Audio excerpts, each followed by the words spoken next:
Hello everyone, চলে এসেছি নতুন একটা ভিডিওর সঙ্গে। তো দেখতে থাকো ভিডিওটা, আশা করি তোমাদের ভালো লাগবে। সবাই ভালো আছো, আমিও খুব ভালো আছি।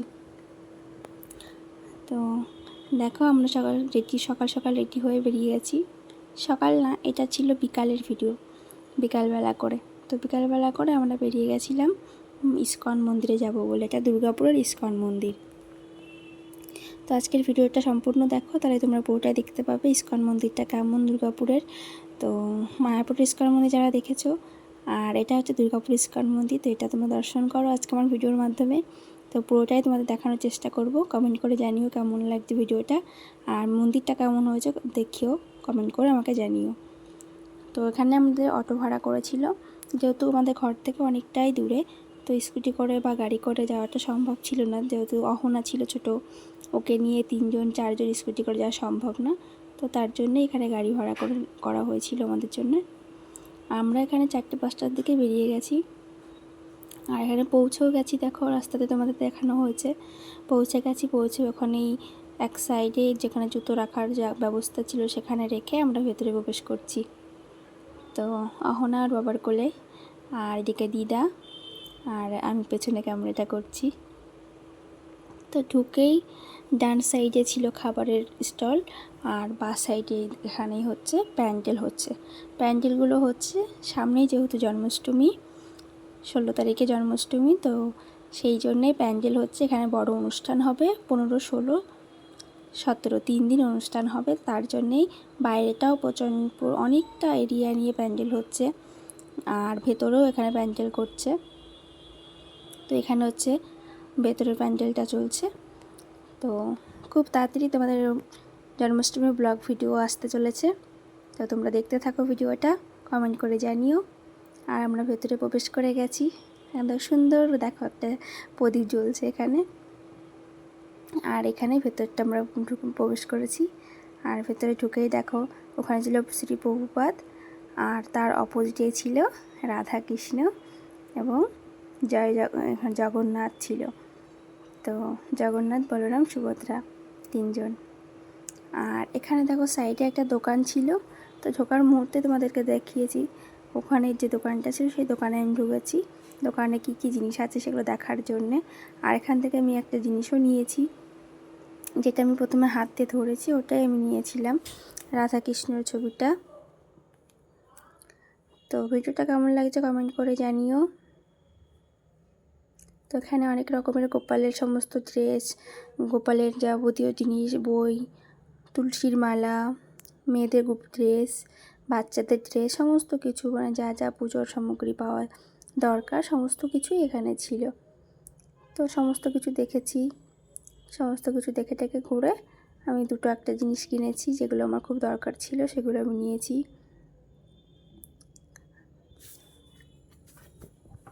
তো এর আগেও আমি একবার গেছি ওখানে, কিন্তু তখন খুব কম সময়ের জন্য গেছিলাম, তখন আমি ভিডিও করতে পারিনি, তোমাদেরকে দেখাতে পারিনি, শেয়ার করতে পারিনি। তো আজকের এই ভিডিওটা দেখো। আর এইদিকে অহনা এদিকে খেলা করছে, ওকে নিচে ছেড়ে দেওয়া হয়েছিল, ও এখানে নিজের মতন করে খেলা করতে ব্যস্ত। আর সবাই ওকে দেখছে, ও একা একা খেলা করছে, সবাই যে যার মতন করে ওকে দেখছে, ডাকছে। ও অচেনা বলে সবার দিকে মুখ ফিরে চলে আসছে, কারোর কাছে যাবে না। তো এখানে দেখো অন্যদিকে পেছন দিকে কেউ একজন ওকে ডাকছে, সেদিকে এগিয়ে যাচ্ছে। এখানে একটা মেয়ে ওকে ডাকছে, ও সেখানে ওর কাছে চলে গেছে। আর এদিকে দেখো আমাদেরকে মালা দিয়েছে, বলছে তোমরা এখানে বসে আছো, তাহলে মালা জপ করো। ঠিক আছে, আমরা তো পাই না, তাহলে শিখিয়ে দিতে হবে আমাকে, কারণ আমি এর আগেই ফার্স্টেই মালা দিয়েছে আমাকে মালা জপ করার জন্য, কিন্তু আমি তো কখনো করিনি।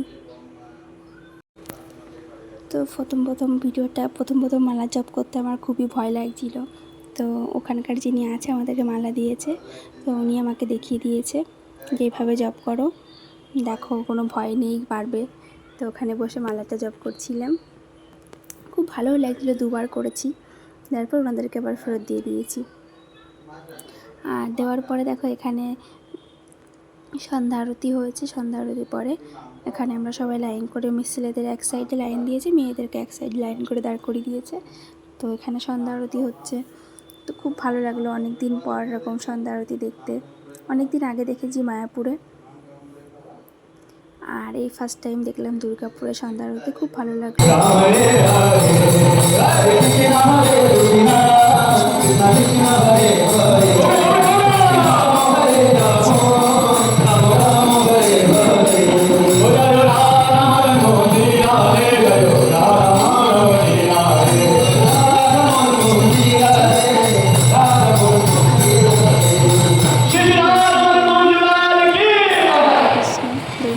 দুর্গাপুরে ইস্কন মন্দিরে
তো এখানে সন্ধ্যা আরতি শেষ করে আমরা চলে এসেছিলাম বাইরে। তো বাইরে বেরিয়ে এদিকে বাঁ সাইডে ছিল খাবারের স্টল, এখানে লেখা ছিল মহাপ্রসাদ। তো ওখান থেকে প্রসাদটা আমাদের কিনেই খেতে হয়েছে। তো এখান থেকে নিয়েছিলাম আমরা সিঙ্গারা, লাড্ডু, সব কিছুই ছিল নিরামিষ। তো সিঙ্গারা লাড্ডু নিয়েছিলাম, 3 জনের জন্য 3টি সিঙ্গারা, 3টে লাড্ডু নিয়েছিলাম। তো সেগুলো নিয়ে এখানে এসেছি। বসার জায়গা ছিল খুব সুন্দর, চেয়ার টেবিল করা এখানে বসে খাওয়ার জন্যে। তো আমরা এখানে বসে গেছি খেতে সিঙ্গারা লাড্ডু নিয়ে। অনেকটা এরিয়া নিয়ে এখানে বসার জায়গাও ছিল, এখানে আমরা বসে গেছি।